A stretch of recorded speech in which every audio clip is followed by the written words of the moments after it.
Sekarang kan eranya sudah berubah. Apa yang dilihat malam bisa ditonton besok. Ya, antum nggak dapat ceramah sekarang, besok-besok tayang di YouTube kan? Iya kan?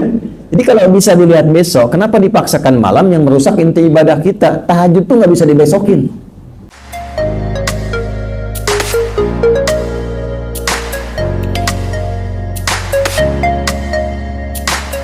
Dan terkait dengan mengantuk, mohon izin, mohon maaf, itu lebih kembali pertama, selain kepada niat adalah pengaturan waktu.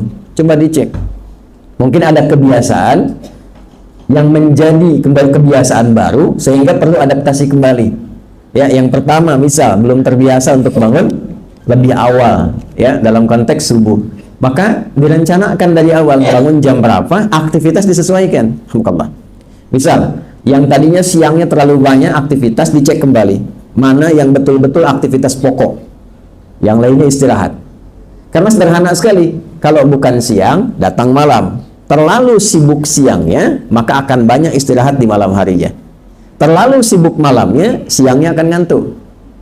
Ya, antum kalau malamnya terus aktivitas, pasti dia akan menuntut, fisik akan menuntut haknya untuk mendapatkan istirahat di siang harinya. Kebalikannya, kalau siangnya terlalu banyak aktivitas, malamnya pun akan demikian. Apalagi kalau siangnya sibuk, malamnya sibuk, tidurnya telat. Itu sudah otomatis, kalaupun dipaksakan bangun dalam keadaan menjelang subuh, itu subuhnya pasti dapat ngantuk. Pasti itu. Maka apa yang dilakukan? Manajemen Nabi SAW.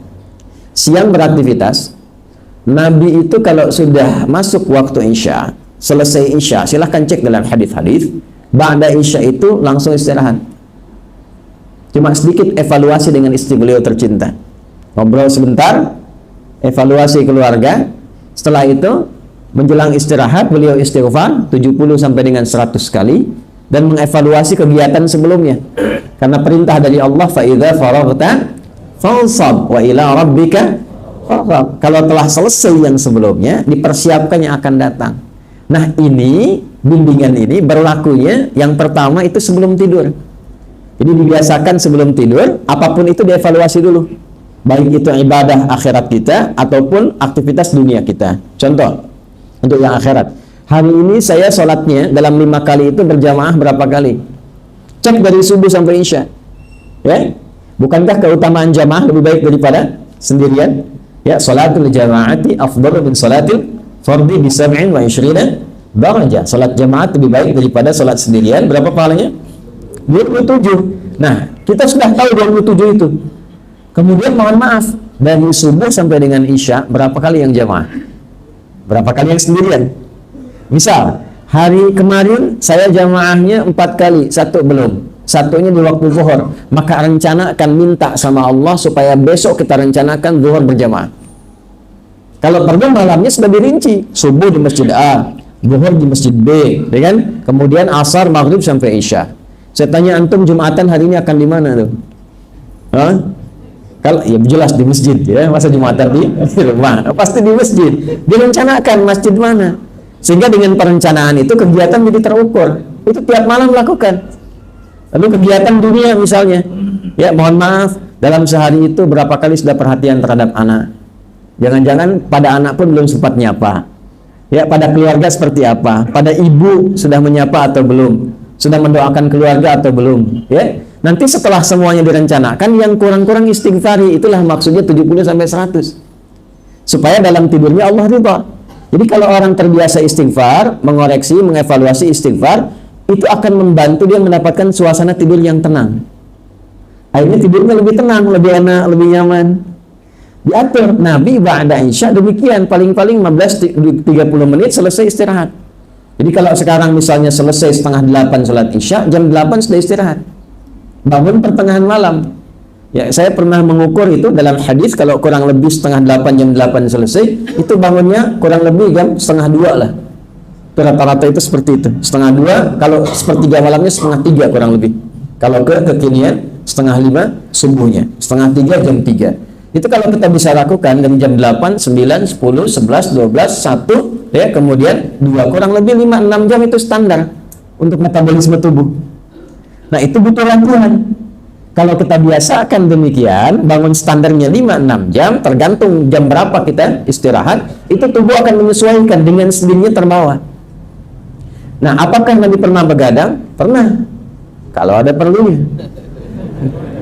Ya, makanya kan rumusnya begadang, jangan begadang. Begadang boleh saja kalau ada perlunya. Nah, Nabi itu tercatat pernah begadang kalau ada perlunya. Apa di antara perlunya? Diskusi hukum. Masih ada hukum-hukum yang didiskusikan dengan sahabat. Ya, dalam konteks berjihad misalnya, Nabi memberikan fatwa, Nabi memberikan bimbingan. Itu kadang-kadang sampai lewat. Kalau kita sekarang jam 10, jam 11, ya. Tapi karena tubuh sudah terbiasa, sudah terlatih bangun jam sekian, itu terbawa lagi. Terbiasa lagi, metabolismenya sudah bisa menyesuaikan. Karena itu mohon izin dicek dulu jam berapa istirahatnya, jam berapa tidurnya. Sekarang dievaluasi kegiatannya. Mana yang berkualitas, mana yang tidak berkualitas. Yang kurang-kurang bagus, sedikit-sedikit dikurangi. Kalau sudah terbiasa menghindari yang kurang-kurang bermanfaat, itu nanti akan masuk pindah kualitas langsung ditetapkan oleh Allah kepada calon penghuni surga Firdaus. Ya, nggak cukup dengan amin. Kita petakan dulu, ya. Di antara ciri khas calon penghuni Firdaus itu meninggalkan segala yang tidak penting. Ya, walladzina hum 'anil lagwi mu'ridun. Quran surah ke-23, surah Al-Mu'minun di ayat yang ketiga. Qad aflahal mu'minun, satu, alladzina hum fi salatihim khashi'un, dua, walladzina hum 'anil lagwi mu'ridun. Yaitu orang-orang yang gemar memfokuskan kegiatannya pada yang bermanfaat saja. Jadi kalau tak bermanfaat sudah tinggalkan. Kita bicara tak bermanfaat, diam. Memandang tak ada manfaatnya, palingkan. Malam-malam nggak ada manfaatnya, untuk apa kemudian diteruskan? Istirahat saja. Ya. Wah, ini ada kegiatan bola rame misalnya kan. Jamnya bisa mengganggu aktivitas kita. Sekarang kan eranya sudah berubah. Apa yang dilihat malam bisa ditonton besok. Ya, antum nggak dapat ceramah sekarang, besok-besok tayang di YouTube kan? Ya kan? Jadi kalau bisa dilihat besok, kenapa dipaksakan malam yang merusak inti ibadah kita? Tahajud tuh nggak bisa dibesokin. Dan tahajud malam ini beda dengan tahajud besok. Jadi kalau nggak dapat malam ini, belum tentu dapat besok. Kan belum tentu hidup. Ya, jelas ya? Ya, baik. Wallahu a'lam bishawab.